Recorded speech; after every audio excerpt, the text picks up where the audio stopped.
On continue si Dieu veut.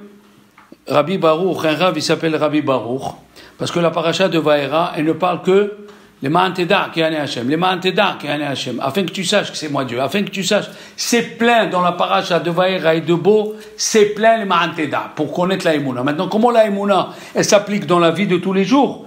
Écoutez les exemples des Chachamim. Rabbi Baruch, il a eu beaucoup d'enfants, le pauvre, et il y a parmi eux un qui est mort. Et on l'a vu, il est assis normal. Ils lui ont dit, comment tu es assis normal, ça te fait rien. Et il a dit, mes chers amis, il y a un siècle en arrière, ça veut dire en 1900. En 1900, est-ce qu'il y avait les téléphones? Non. Est-ce qu'il y avait les lettres? Oui, mais quand tu envoyais la lettre le 1er janvier, elle arrivait le 12 décembre. Donc il n'y avait ni lettres, il n'y avait ni téléphone. Si tu sais que ton fils il s'est marié dans un autre pays, tu n'as pas de nouvelles, qu'est-ce que tu dis dans la tête? C'est sûr qu'il est bien. C'est sûr, ou tovlo. Eh bien la même chose, il a dit ce Rabbi Baruch. Il a perdu son fils, il a dit je sais qu'il est bien au Lamaba. Comme quand tu as un fils qui est loin, que tu n'as pas de nouvelles, tu dis il est bien. Voilà. Il a dit ce monsieur-là, il a prié toute sa vie, Al tashlicheni le'ed zikna. Le passouk de David Améler qui dit ne me jette pas dans la vieillesse. Et il a eu les pieds et les mains paralysés. Mais il a eu la tête qui marchait jusqu'au jour de sa mort. Il étudiait la Torah, il discutait avec les gens, les grands. Lama, hayalo emuna gdola. Il avait une grande emuna. Regardez, Rabbi Zoussia et Anpolia, qu'est-ce qu'ils ont fait? Les goïms, ils l'ont pris, ils l'ont mis en prison. Et pour l'empêcher d'étudier la Torah, ils ont pris une toilette et ils l'ont mis au milieu de la chambre. Alors il s'est mis à pleurer. Après qu'il a fini de pleurer, 2 minutes il a pleuré, après il a dit, mais je suis bête. Hachem, il me donne une nouvelle mitzvah. C'est quoi? De ne pas étudier. Il m'a mis dans un endroit de ne pas étudier. Or, quand on fait une mitzvah nouvelle, il faut la faire en dansant. Et il s'est mis à danser autour du toilette, Alors le geôlier, là, celui qui garde les prisons, il est venu, il a dit, qu'est-ce qui se passe? Celui qui était avec Rabbi Zoussia, un goy, il lui a dit, il chante, il est content que tu as mis le toilette. Et ça a énervé, ça l'a énervé. Il est rentré, il a enlevé le toilette. Rabbi Zoussia a dit, merci Hachem, il s'est bien étudié. Il y a un livre qui s'appelle Toldot Yaakov Yosef. Ce livre-là, dans la paracha de Mishpatim, il a dit, j'ai écouté mon Rav, le Baal Shem Tov, qui a dit que Mina Shamaim, quand on veut punir quelqu'un, on lui enlève la mida du bitachon. Parce que quelqu'un qui a bitachon b'Hashem, on ne peut pas le punir du ciel. Quelqu'un qui croit que tout vient de Dieu et il est content, on ne peut pas le punir. Pour le punir, il faut lui enlever un peu d'émouna. Extraordinaire. Écoutez une chose qui est arrivée à Bnei Brak. Un monsieur de Bnei Brak, il est parti à Haïfa. Et il avait une mallette où il y avait tous les rendez-vous avec des gens qui peuvent faire des affaires et gagner de l'argent. Il a fait la route, il est arrivé à Haïfa, il sort du taxi, il oublie la mallette. Le pauvre, il cherche toute la journée, il appelle tel taxi, il se rappelle même pas le nom du monsieur, il a commencé à dire, voilà, il est comme ça, il est brun, il a des yeux comme ça, et les gens, ils cherchent, les taximans, ils cherchent. Quand est-ce qu'on lui a rendu la sacoche? À 5 heures de l'après-midi. À 5 heures de l'après-midi, ça veut dire à la fin. Et dans la sacoche, il y avait son téléphone portable aussi.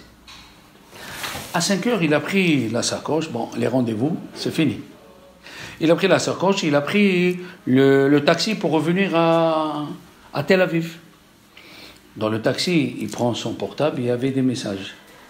Écoutez, c'est extraordinaire. Premier message, allô, je suis le Rav de votre fils, on est sorti, on a fait une sortie, on a perdu votre fils, il faut me rappeler de suite. Deuxième étage, monsieur tel Rav, on n'arrive pas à trouver votre fils, et vous ne nous avez pas rappelé, c'est grave, on ne sait pas où il est. Troisième message, monsieur le Rav, Baruch Hashem, on a retrouvé votre fils, mais il a le bras cassé. Cinquième message, monsieur le Rav, il est à l'hôpital, votre femme et les enfants, ils sont à côté de lui, il est en bonne santé, il sourit, il mange. Alors maintenant, qu'est-ce qu'il a dit ce Rav qui croit en Dieu? S'il avait eu le téléphone le matin, quelle journée il aurait passé? Une journée noire. Qu'est-ce qu'il a fait Dieu? comme c'est quelqu'un qui croit en Dieu, qui fait tzedaka, il lui a fait oublier la sacoche. Et tous les messages qu'il a reçus, c'est pour lui dire que son fils est en bonne santé. Voilà la émouna. Écoutez bien ce que je vais vous dire. Qu'est-ce que c'est la émouna? Il y a écrit dans la paracha de la semaine, il lui a dit Dieu à Moshe, va vite le matin rejoindre Paro, au bord du Nil. L'explication connue, pourquoi Paro, il allait le matin? Parce qu'il se disait, c'est pas un homme, il est un Dieu. Et le matin, il allait au bord de l'eau, il faisait ses besoins. Qu'est-ce qu'il a dit Dieu? Il a dit Dieu à Moshe, va au bord de l'eau, attrape-le et montre-lui que c'est un homme. Seulement, comme il va te parler, et tu bégayes, tu vas traîner la parole jusqu'à qu'il va avoir mal au ventre, que lui-même il va dire laisse-moi, je vais aller aux toilettes, ça sera une honte pour lui. Première explication. Deuxième explication, les garçons, pourquoi Dieu lui a dit va vite le matin au bord de l'eau voir Paro? J'ai une explication terrible. Il a dit va vite avant qu'il me prie, parce que même un rachat qui me prie, j'écoute sa prière. Vous vous rendez compte ce qu'il dit le Midrash? Même Paro, s'il me prie, va vite avant qu'il me prie, sinon j'écoute sa prière. Fantastique! C'est fantastique! On a lu dans la paracha, on va lire. Qu'est-ce que c'est? Zé shemi le olam, ve zé zikri le dordor. Zé shemi, ok, Dieu il dit à Moshe, voilà mon nom pour la Géoula. Mais zé zikri, c'est quoi le souvenir? Tu sais ce qu'il dit le Ramban? Le Ramban il dit que ça veut dire zé zikri. Zé zikri, ça veut dire que chaque fois, il dit le Ramban, chaque fois que les Juifs ils diront Eloké, Avraham, Isaac, Yaakov dans leur prière, je les écouterai et je leur répondrai. Ça nous répond à une grande question. Pourquoi chaque fois on fait dans la Hamida Eloké, Avraham, Eloké, Isaac? Pourquoi chaque fois? Parce qu'il dit le Ramban, Zézichri le Olam. Qu'est-ce que c'est Zézichri le Olam? Chaque fois que les Juifs emploieront Eloké, Avraham, Eloké, Isaac, Eloké, Yaakov, je réponds à leur prière. Pourquoi il y a 18 bénédictions? Il dit le Baal HaTurim. Parce qu'il y a 18 fois dans la Torah écrit Eloké Avraham, Eloké Isaac, Eloké Yaakov. 18 fois. À part, pourquoi dans la Hamida on fait 18 fois? Parce que à la fin de la paracha de Shemot, il y a écrit 18 fois Vayashu beni Israël ka'asher tziva Hashem et Moshe, ka'asher tziva Hashem et Moshe, il y a 18 fois. Et qu'est-ce qui s'est passé après la 18e fois qu'ils ont fait le Mishkan? Dieu, il a résidé. Donc si tu fais la Hamida et tu fais les brachot, Baruch Ata Hashem, tu fais la Kavana dans 18 brachot, tu auras la Shekhinah qui viendra. Et Dieu, il reprendra à tes... Le Chafetz Chaim, un jour, il raconte qu'un Mincha Shel Shabbat, il est rentré un juif et il a commencé à lire Tehillim de tout son cœur. Il a lu Tehillim pendant 3 heures, en pleurant. Il est rentré un autre monsieur. Il a vu le premier qui pleurait dans le Tehillim. Lui aussi, il s'est mis à pleurer dans le Tehillim. À la fin du Tehillim, il s'est approché. Il lui a dit, tu sais, tu m'as tellement touché. Tu peux me dire pourquoi tu pleures? Il lui a dit, voilà, moi toute la semaine, je travaille. Je n'ai pas le temps de voir ma fille. Shabbat, elle est à la maison, je vois ma fille. Elle a un âge avancé, elle n'est pas mariée. Je pleure Dieu qui se rappelle de nous. On n'a pas d'argent pour se marier. Qu'est-ce qu'il lui dit le monsieur? Moi aussi, j'ai le même problème. J'ai un enfant à la maison, il ne s'est pas marié, il est âgé. Le rav de la synagogue, il a écouté, il a dit, on ne peut pas faire le shidour, on fait le shidour. Sans argent. Ils ont fait le shidour. Et qui est sorti comme enfant? Écoutez bien, le Ktsot HaHashem, qui a écrit le Ktsot HaHashem, Rabbi Ari Lev. Le Kuntrasa Sefekot, c'est son frère qui l'a écrit. Rabbi Chaim Cohen, il a écrit Minhat Cohen. Et le 4e fils, Rabbeinu Mordechai Cohen. 4 Gdolei Ador.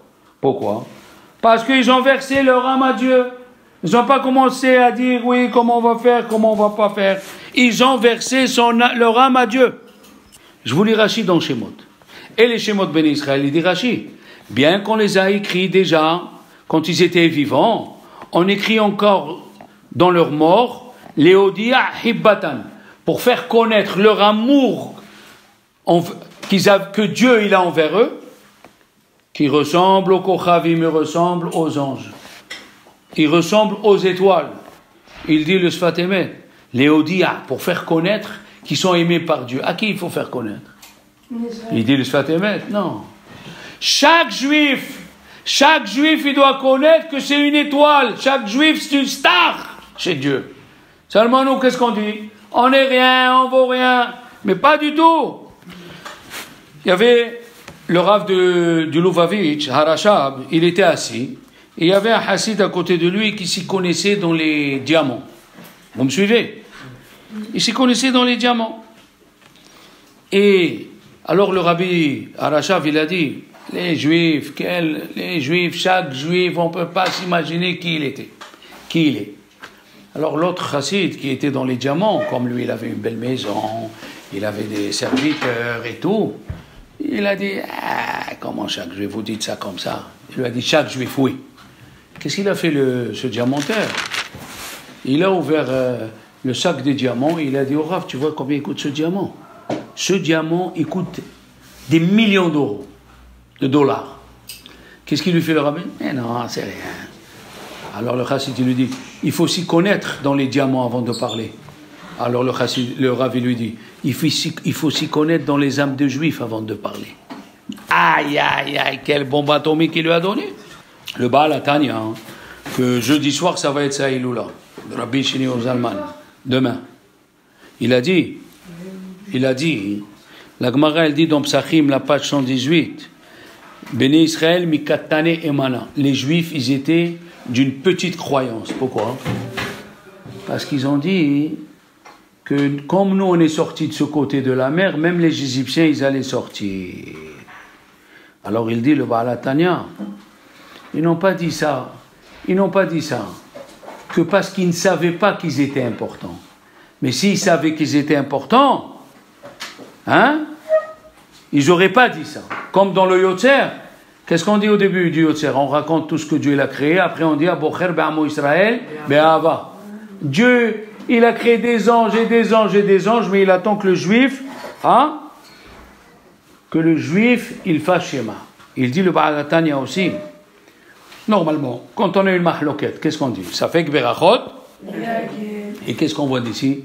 Que tous les jours on dit Hanoun Amarbe Yisloah. Dieu il nous pardonne tous les jours. Ça veut dire on a fait une bracha. On a fait une bracha sans être sûr que Dieu il va pardonner. Et la vadaï, si Chachamim ils ont dit de faire la bracha, c'est qu'il pardonne. Extraordinaire. Il a dit aussi, ils ont dit Chachamim, le Baal Atania, il a dit aussi, on dit Ish ki birchato lakah. Il les a bénis à Yaakov. Mais en vérité, quand tu vois les bénédictions, qu'est-ce qu'il a dit? Celui-là, Yehuda, c'est un lion qui arrache. Shimon Vélévi, c'est des nerveux. Hein? Bech Yosef, c'est un taureau. En vérité, la plus grande des bénédictions, c'est quand quelqu'un il sait quelles sont ses qualités, quels sont ses défauts, pour travailler. Sur quoi travailler? Sur quoi tu vas travailler? C'est comme un médecin. Tant qu'il ne sait pas la maladie de quelqu'un, il ne connaît pas la maladie de quelqu'un, il ne peut pas le soigner. Mais si on te dit quelle maladie tu as, il a dit le Beth Alevi, on dit sur le Beth Alevi ou sur Agri, je ne sais pas exactement, quand il s'est marié, on leur a donné une dot. On lui a donné une dot. Et il a perdu la dot. Il a perdu la dot, les enfants. Qu'est-ce qu'il a fait? Il est parti étudier le Sha'ar Abitahon du Hovot al-Vavot. Il a bien étudié, après il a dit, maintenant je suis un homme. Après avoir perdu toute la dot.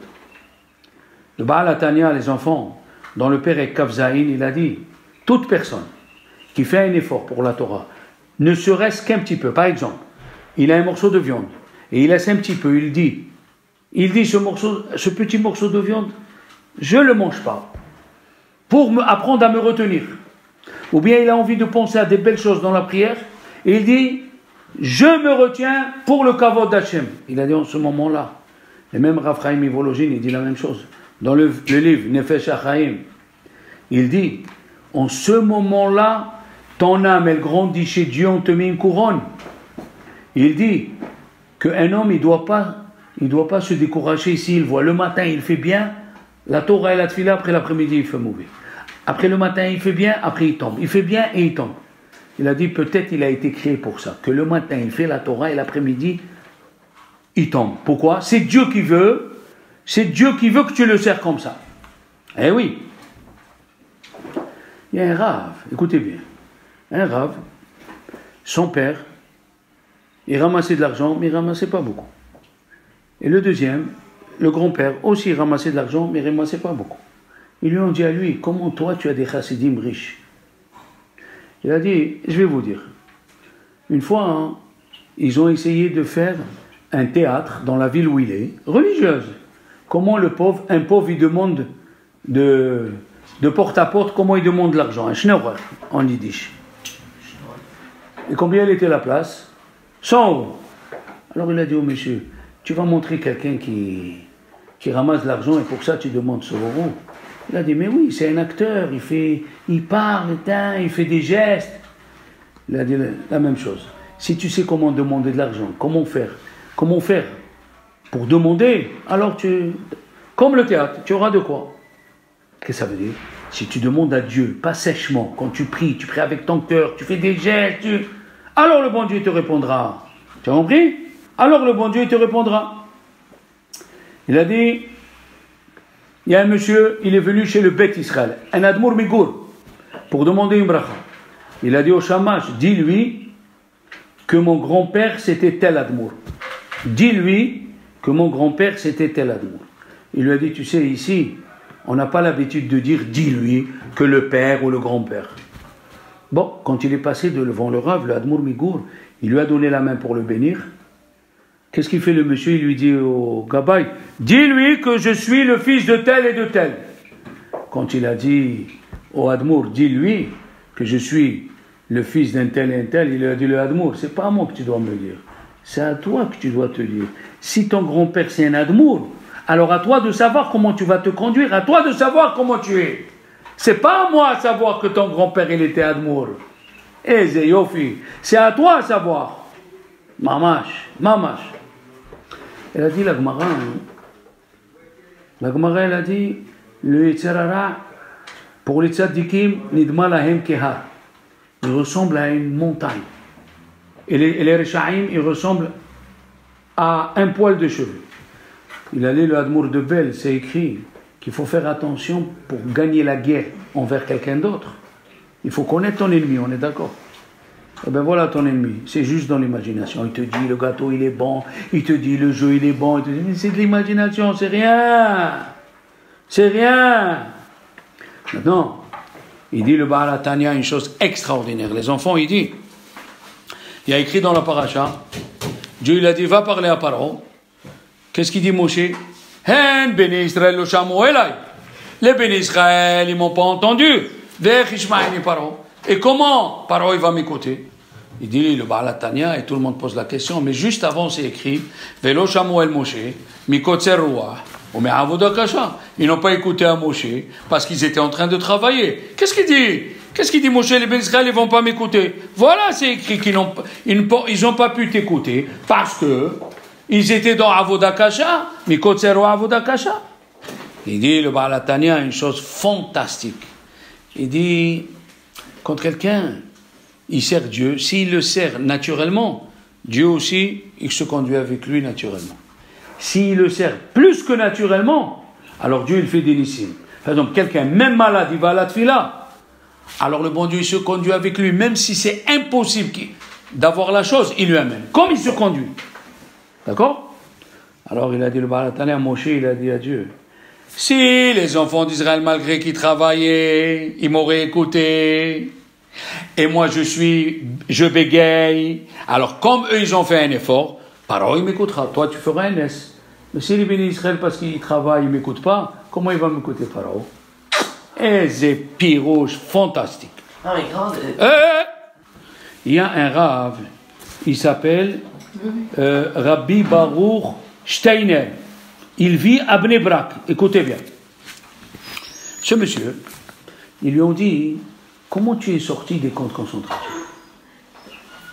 Il a dit, voilà. Dans le camp où j'étais, tous les soirs, le goy marchait moi un allemand, le général, il appelait un juif, et devant tous ses copains, tous les soldats qui mangeaient, il le tuait. Un soir, il a dit, il avait les noms. Un soir, il avait les noms. Il a dit, appelez-moi Moshe Kouvner. Qu'est-ce qu'il a fait ce Moshe Kouvner? Il a poussé Rabbi Baruch Steiner, il a poussé dehors, il a fermé. En disant, voilà Baruch Kouvner. Alors maintenant, il est dedans. Il est devant le général. Et lui, écoutez bien les enfants, il a pris sur lui de ne pas dénoncer ou parler la shonara de quelqu'un. Il a accepté sur lui. Il arrive devant le général. Qu'est-ce qu'il dit le général? Aujourd'hui, comme je suis le général, je vais faire le contraire de ce que je dis. Ce soir, je vais tuer tous les juifs qui sont dans le braquement et celui-là, il va rester vivant. Vous vous rendez compte? Vous vous rendez compte? Il a accepté sur lui de ne pas dénoncer. À quel âge il est mort? 86 ans. Pourquoi? Il a dit le Rav, à Bnei Brak. Parce que le passouk qui dit Shomer piv ul shono, celui qui garde sa bouche. Piv, ça fait combien? Piv, ça fait combien? 96. Shomer piv. Aïe, aïe, aïe, quelle histoire fantasmagorique. Attendez, c'est pas fini. Comme il est sorti d'Allemagne, il est arrivé en Israël, les garçons. Il est sorti d'Allemagne, ok. Il est arrivé en Israël, alors les enfants, les petits-enfants, ils lui ont dit, papa, voilà, ils sont en train, l'Allemagne, elle est en train de chercher les gens qui étaient en Allemagne pour leur donner de l'argent tous les mois. À plus forte raison, ceux qui ont été blessés, ou moralement, ou physiquement. Ils lui ont dit alors. Il a dit, non, arrête de me dire.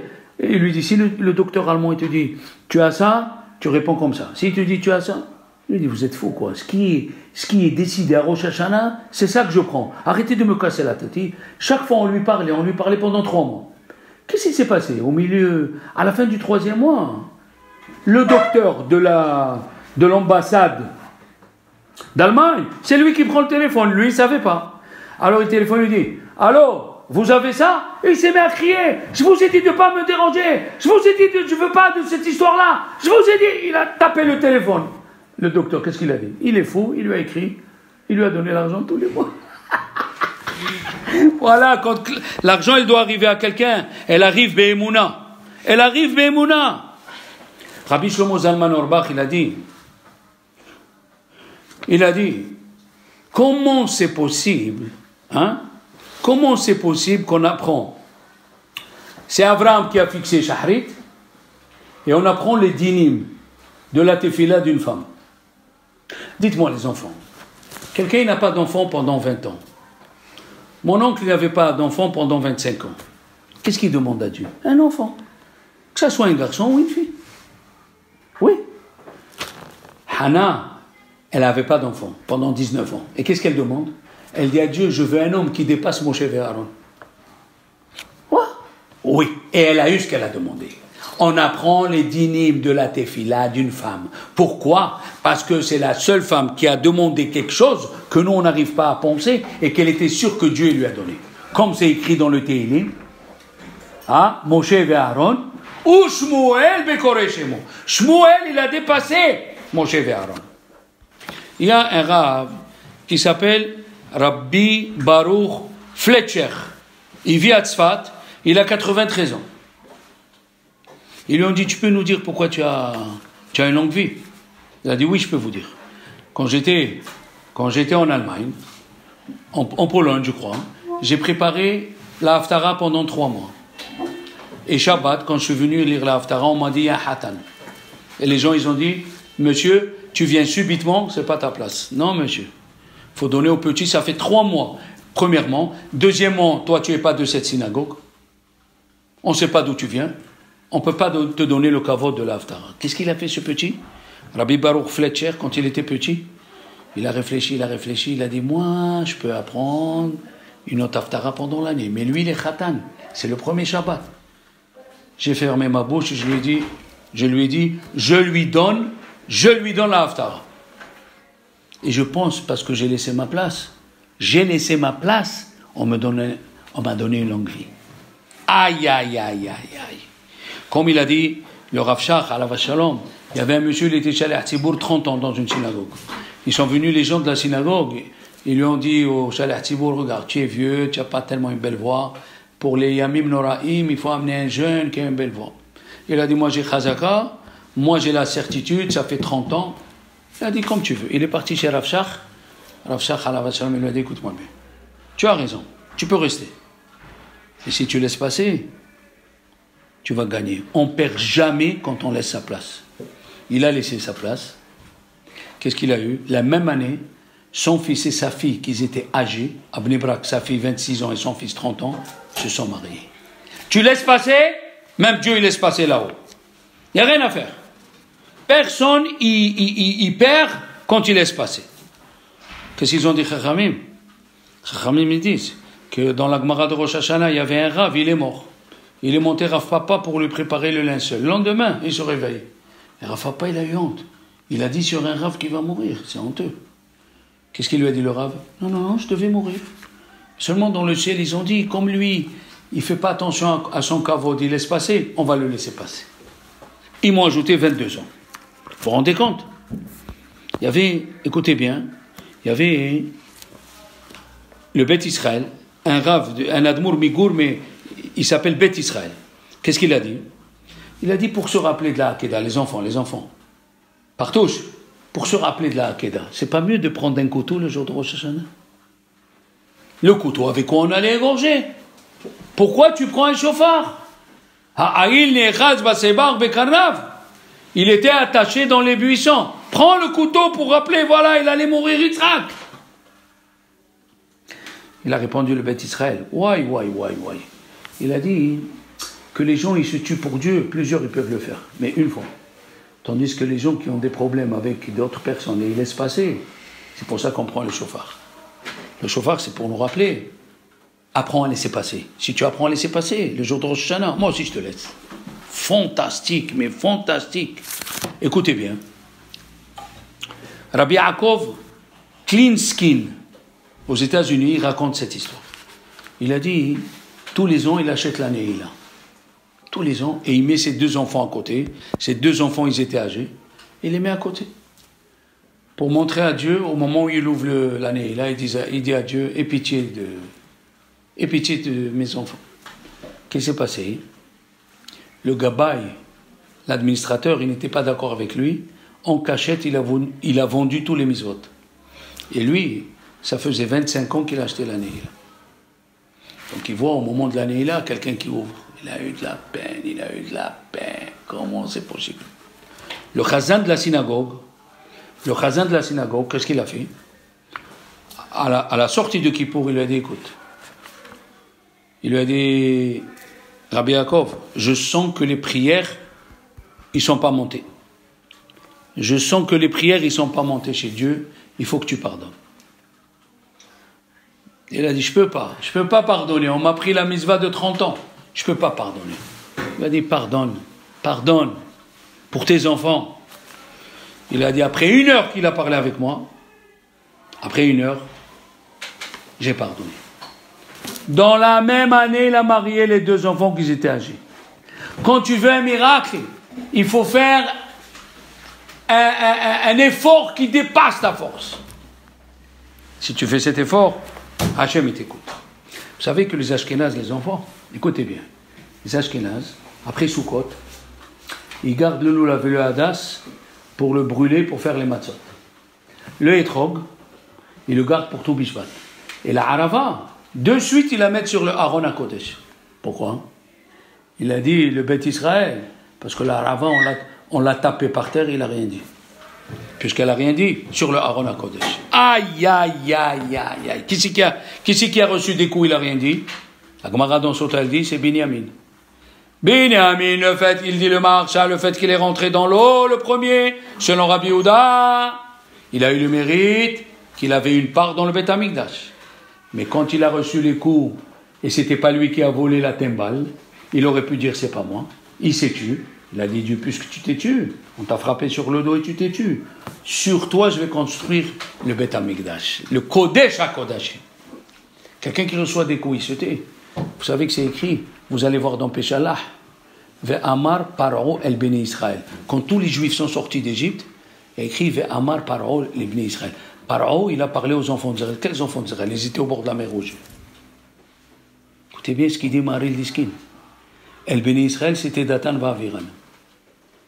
Datan Va'aviran, c'était les gens qui ont embêté Moshe Rabbeinu. À chaque fois, ils l'ont embêté. Après que les Juifs sont sortis d'Égypte, ils ont traversé la mer Rouge.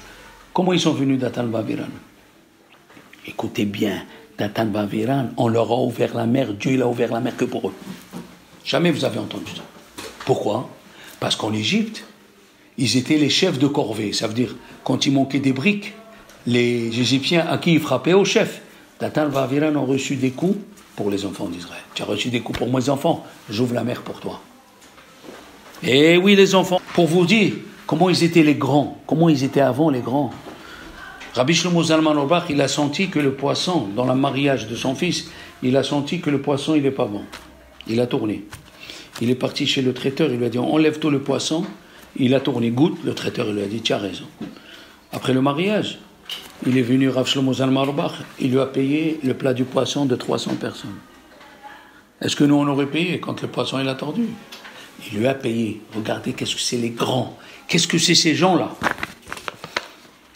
Il dit le Aruch Laner, il pose la question, il dit, pourquoi une souka qui est plus haut que 20 amot, elle n'est pas cachère? Pourquoi? Il dit, parce que tu es sous l'ombre des murs. Or, la Torah, elle veut que tu sois sous l'ombre du skar. Lui, il explique comme ça. Rabbi Yaakov Ettlinger, il explique. Écoutez bien, les enfants.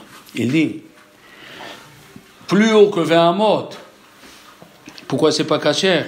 Parce que tu comptes sur ceux qui sont à côté de toi. Mon père, il va m'aider, mon frère, il va m'aider, ma soeur, elle va m'aider. C'est faux tout ça. Il n'y a que si tu te mets sous le skar, alors Dieu, il t'aidera. Vous savez, dans le Teilim, Samertet, il y a là-bas un pasouk qu'on dit tous les Shabbats, Ba'ani tefila, Ba'ani tefilati lecha Hashem et ratzon, Elokim berov hazecha, Hanini berov shecha. Mais le pasouk d'avant, il dit le Malbim, de quoi il parle? Il dit David Ameler, juste le pasouk d'avant. Les gens, ils parlent de moi. S'il y a un vol, c'est moi. S'il y a une bêtise dans la ville, c'est moi. Alors, s'il te plaît, il dit le Malbim, puisqu'on me fait honte, on est en train de me faire honte, réponds à ma prière. Ça veut dire que si tu reçois une honte, tu n'as pas besoin de la bracha d'un tzaddik. Tu reçois une honte, c'est le moment de demander à Dieu. C'est le moment de demander à Hachem. Il a dit. Après, chez les chassidim de l'Elov, écoutez bien, les chassidim de l'Elov, pendant les 7 jours, ils ne donnent pas d'alcool quand quelqu'un est en deuil. Après les 7 jours, ils donnent l'alcool. Pourquoi? Il a dit le Admour. Parce que pendant les 7 jours, qu'est-ce qu'ils disent les gens? Ah, dommage, il n'aurait pas traversé, il ne serait pas mort. Ah, dommage, il n'aurait pas fini, il n'aurait pas fumé la cigarette, il n'aurait pas pris le concert. Rien que des bêtises. Pourquoi? Parce que c'est écrit chez le roi Melech, dans Kohelet, Aet Lamout, il y a un temps pour mourir. Ça veut dire il y a un temps pour mourir. Aet Lamout. Dieu, il a décidé comment il va mourir et à quel âge il va mourir. C'est le temps qu'il appelle. C'est pour ça qu'à la fin de 7 jours, on prend les chaïm pour nettoyer le cerveau de ces mauvaises idées. Il a dit, il y a un juif, il avait besoin d'être opéré. Et il cherchait le directeur de Hadassah, l'hôpital Hadassah. Vous vous rendez compte? L'hôpital Hadassah. Qu'est-ce qui s'est passé, les garçons? Il va pour prendre la route, et il y a quelqu'un qui lui tape à la fenêtre et il lui dit, s'il te plaît, tu peux m'aider, je suis en panne. Il a appelé le Rav Heller. Le Rav Heller, là-bas, il y a un Rav qui s'occupe des gens pour les opérations. Un d'ici, un de là, d'accord?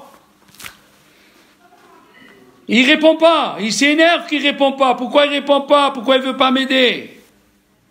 Et le type, il lui tape, il lui dit, tu peux m'aider, s'il te plaît? Il va l'aider pour remplacer la roue en parlant. Qui c'était ce monsieur? Le directeur de l'hôpital Hadassah. Le directeur de l'hôpital Hadassah. Écoutez bien l'histoire. Je finis avec cette histoire. La Gemara dans Shabbat 151.2, elle dit, un Talmid Chacham, jamais il sera pauvre. Et si tu trouves un Talmid Chacham qui est pauvre, jamais il fera le porte-à-porte. Il y avait le neveu du Rav de l'Elov. Non, du Divrei Haïm, de Rabbi Haïm Itzans. Le neveu, il est parti taper chez un chassid pour qu'il lui donne de l'argent, il était riche. Qu'est-ce qu'il lui dit le chassid? Si tu me réponds à une kusha, je te donne une grosse pièce en or. Ça veut dire elle pouvait coûter 5 000 € à l'époque. Il lui a dit, dis-moi, un Talmid Chacham, et elle dit la Gemara, il n'ira pas de porte à porte. Comment toi tu es un Talmid Chacham et tu viens demander l'argent? Kusha. Hein? Comment? Il lui a dit, non monsieur, c'est pas le pshat comme tu as fait toi. Le pshat il est, et si tu vois qu'il est pauvre, c'est parce qu'il n'a pas fait le porte-à-porte. Pas comme toi tu expliques, il sera pauvre mais il ne fera pas le porte-à-porte. Non! Pourquoi il est pauvre? Parce qu'il ne fait pas le porte-à-porte. Qu'est-ce qu'il a dit un grand rave? Il a dit, écoutez bien. Vous savez pourquoi Dieu n'écoute pas notre prière? Parce que tu ne fais pas le porte-à-porte. Tu veux une belle bicyclette, tu veux une belle voiture, tu fais 3 prières et tu crois que tu as réussi. Non, monsieur. Non, monsieur. Il faut prier. Et il y a des choses où où Dieu demande beaucoup de prières. Alors si tu le fais, tu auras ce que tu te donnera. Il te le donnera à la fin. Alors, Ba'ezrat Hashem, passez un bon Shabbat, b'Zallah, et que Dieu il écoute les prières de tous les enfants d'Israël.